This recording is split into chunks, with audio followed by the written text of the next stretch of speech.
Gads tuvojas beigām, un Ziemassvētki atgādina, kas mums patiešām ir svarīgs. Ielido dienu, čaukā iet, un kāds jau domā, pasauli brūk.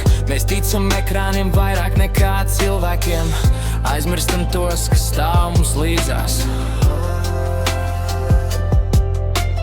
Bloķiem dzēšam, skrienam tālāk, bet reti paskatāmies viens uz otru.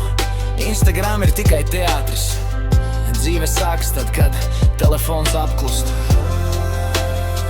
Ja gribam patiesību, tā nav dienlogā. Tā ir īstā sarunā, īstā skatienā, īstā klusumā starp cilvēkiem. Tā ir tikai DM drāma, bet tā nav mūsu vērtība. Svešie vārdi, svešās sejas, tie nenosaka mūsu dzīvi.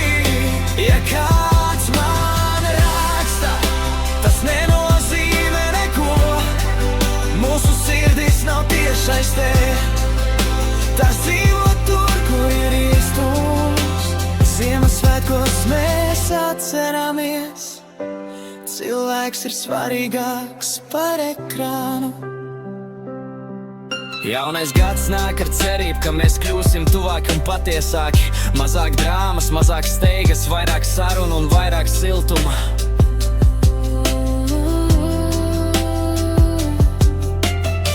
Neviena laika nav apskāviens, neviena bilde nav īstas jūtas, neviena dienas saruna neaizstās klātbūtni.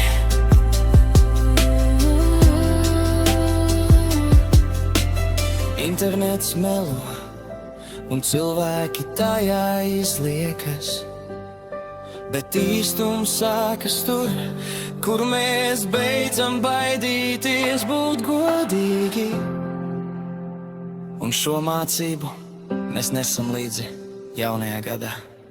Tā ir DM drāma, un mēs tai nepieslēdzamies.